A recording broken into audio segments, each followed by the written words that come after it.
Assalamualaikum warahmatullahi wabarakatuh. Perkenalkan, nama saya Muhammad Indra Sarudin, absen 20 dari kelas 12 IPS 2. Di sini saya akan menjelaskan tentang Kabinet Juanda. Kabinet Juanda disebut juga Kabinet Karya, memerintah pada periode 9 April 1957 hingga 10 Juli 1959. Kabinet ini merupakan salah satu kabinet Zaken. Perdana Menteri Kabinet ini adalah Insinyur Juanda dengan 3 orang wakil, yaitu Mr. Hardi, Idam Khalid, dan Dr. Laimena. Kabinet Juanda menyusun program-program yang terdiri dari 5 pasal yang disebut Pancakarya. Oleh karena itu, Kabinet Juanda disebut juga sebagai Kabinet Karya. Program-program Kabinet Karya yaitu sebagai berikut. 1. Membentuk Dewan Nasional. 2. Normalisasi keadaan Republik Indonesia. 3. Melanjutkan pembatalan konferensi meja bundar. 4. Memperjuangkan Irian Barat kembali ke Republik Indonesia. 5. Mempercepat pembangunan. Dewan Nasional adalah badan baru untuk menampung dan menyalurkan kekuatan-kekuatan yang ada dalam masyarakat. Pada masa Kabinet Juanda ini muncul pergolakan-pergolakan di daerah-daerah yang menghambat hubungan antara pusat daerah. Untuk meredakan pergolakan-pergolakan tersebut, diselenggarakan Musyawarah Nasional atau Munas pada tanggal 14 September 1957 di Gedung Proklamasi Jalan Pegangsaan Timur nomor 56. Dalam Munas tersebut dibahas masalah pembangunan nasional dan daerah, pembangunan angkatan perang, serta pembangunan wilayah Republik Indonesia. Munas kemudian dilanjutkan dengan Musyawarah Nasional Pembangunan (MUNAP) pada bulan November 1957. Musyawarah tersebut bertujuan khusus, yaitu membahas dan merumuskan usaha-usaha pembangunan sesuai dengan keinginan daerah. Pada masa demokrasi liberal, luas wilayah Indonesia tidak seluas wilayah Indonesia saat ini, karena Indonesia masih menggunakan peraturan kolonial terkait dengan batas wilayah Zenen Maritim Kringen Ordonansi 1939 yang dalam pasal 1 menyatakan bahwa laut teritorial Indonesia itu lebarnya 3 mil diukur dari garis air rendah dari pulau-pulau dan bagian pulau yang merupakan bagian dari wilayah daratan dari Indonesia. Indonesia jelas dirugikan berdasarkan pasal tersebut. Lebar laut 3 mil dirasakan tidak menjamin dengan sebaik-baiknya kepentingan rakyat dan negara. Batas 3 mil dari daratan menyebabkan adanya laut-laut bebas yang memisahkan pulau-pulau di Indonesia. Hal tersebut menyebabkan kapal-kapal asing bebas mengarungi lautan tanpa hambatan.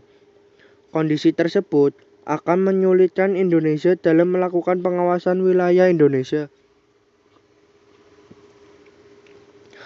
Dengan kondisi itulah, kemudian pemerintah Kabinet Juanda mendeklarasikan Hukum Teritorial Kelautan Nusantara.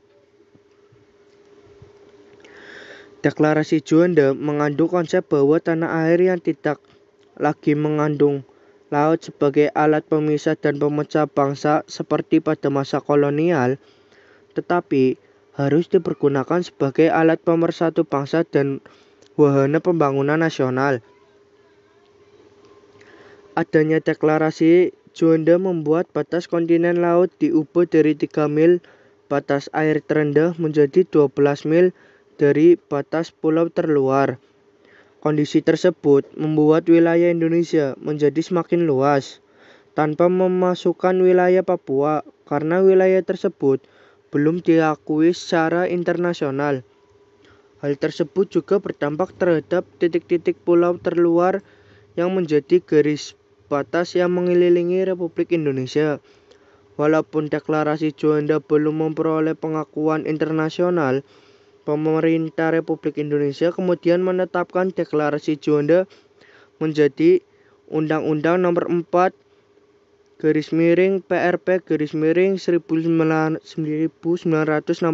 tentang perairan. Dengan dikeluarkannya deklarasi Juanda tersebut membuat banyak negara keberatan terhadap konsepsi landasan hukum laut Indonesia yang baru. Untuk menyelesaikan masalah, pemerintah Indonesia melakukan harmonisasi hubungan diplomatik dengan negara-negara tetangga. Pemerintah Indonesia juga melalui Konferensi Jeneva pada tahun 1958 berusaha mempertahankan konsepsinya yang tertuang dalam Deklarasi Juanda dan memantapkan Indonesia sebagai Archipelagic States Principle atau negara kepulauan. Deklarasi Juanda tersebut baru bisa diterima di dunia internasional setelah ditetapkan dalam Konvensi Hukum Laut PBB yang ketiga di Montego Bay, Jamaika pada tahun 1982. Selanjutnya, pemerintah Indonesia meratifikasinya dalam Undang-Undang Nomor 17 tahun 1985 tentang pengesahan UNCLOS 1982 bahwa Indonesia adalah negara kepulauan. Setelah diperjuangkan selama lebih dari 25 tahun, akhirnya pada tanggal 16 November 1994, setelah diratifikasinya oleh 60 negara, hukum laut Indonesia diakui oleh dunia internasional. Upaya tersebut tidak lepas dari perjuangan pahlawan diplomasi, yaitu Profesor Dr. Mochtar Kusumo Atmojo dan Profesor Dr. Hasjim Jalal yang setia mengikuti berbagai konferensi tentang hukum laut yang dilaksanakan PBB dari tahun 1970 hingga tahun 1990. Keadaan politik Indonesia selama pelaksanaan demokrasi liberal sejak tanggal 17 Agustus 1950 sampai dengan 5 Juli 1959 penuh dengan pertentangan antar partai sehingga menimbulkan kekacauan di berbagai sektor kehidupan masyarakat Indonesia. Sekian dari saya. Wassalamualaikum warahmatullahi wabarakatuh.